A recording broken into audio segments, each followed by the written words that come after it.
नमस्कार मेरे भाइयों बहनों और बच्चों। यह वीडियो हम एक जंगल के बारे में बता रहे हैं कि जंगल में पशु लोगों के बीच में कैसा अनुशासन होता है, कैसा राज होता है। एक शेर था, एक चीता और एक कौवा। ये आपस में गहरे मित्र थे। तो सब लोग आराम से जंगल में रह रहे थे। एक दिन शेर अपने मित्रों के साथ अपने सिंहासन पर बैठा हुआ था, जो पत्थर पे मंच बना हुआ था उस पर बैठा हुआ था। उधर से ही एक ऊँटों के बीच में से एक उनका साथी भटक गया था, जो कि बच्चा था। तो उधर से वो ऊँट निकला। वो किसे जानता था? ना शेर को जानता था, ना शेर के प्रभाव को जानता था, ना शक्ति को जानता था। इसलिए वो आराम से उधर से निकल गया बिना कुछ बोले।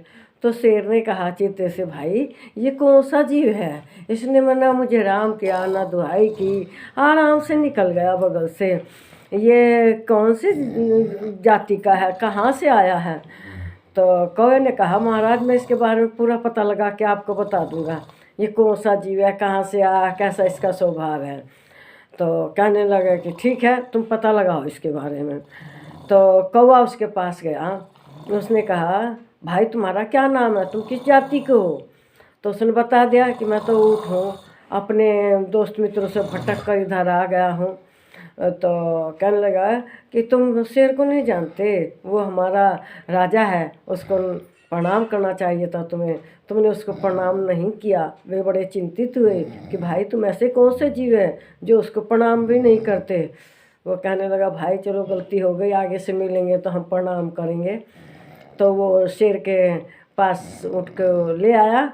ऊँट ने उसे प्रणाम किया और ऊँट सीधा साधा जीव था।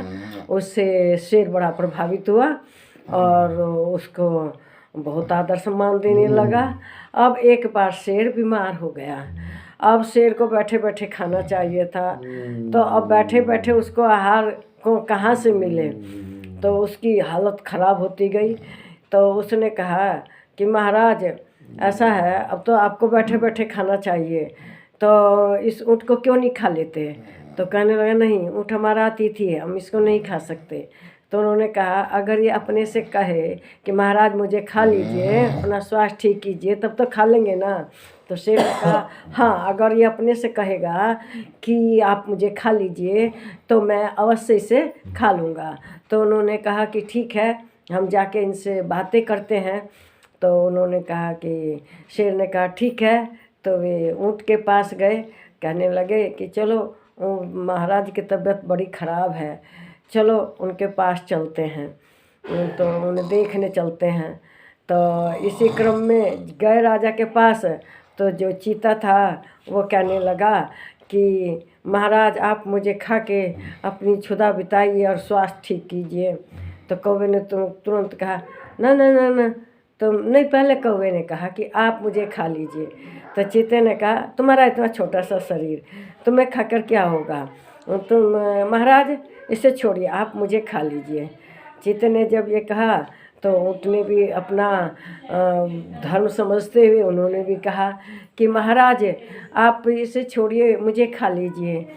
तो वे कहने लगे, देखिए महाराज, अब तो ऊँट स्वयं ही चाहता है कि आप इसे खा लें, और यह है कि ये आपका कई दिन तक का आहार हो जाएगा, आप इसको खा के अपना स्वास्थ्य ठीक कर लीजिए। और इसने स्वयं ही कहा है, अब इसे खाने में आपको कोई अपराध नहीं लगेगा।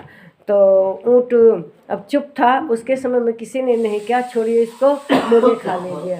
अब राजा ने अपने वचन के अनुसार कि हाँ, अगर ऊँट अपने से कहेगा तो मैं इसका आहार कर लूँगा। और राजा ने जो सिंह था उसने उसके ऊपर झपट्टा मार दिया और उसको मार डाला। तो इसीलिए कभी भी मूर्खता में नहीं फंसना चाहिए कि अपनी जान चले जाए। जान को बचाने के लिए हमेशा प्रयत्न करना चाहिए। वह उन लोगों की चाल नहीं समझ पाया, कौवा और चीता के, और उसने इस तरह से अपनी जान दे दी। तो मेरे प्यारे भाइयों बहनों और बच्चों, इस बात का हमेशा ज़िंदगी में ध्यान रखना चाहिए कि कहीं हम अपना नुकसान नहीं ना कर रहे हैं, दूसरे की चाल में फंस के। ऊँट बेचारा सीधा साधा था, उन लोगों की चाल में आ गया और उसने अपनी जान गंवा दी।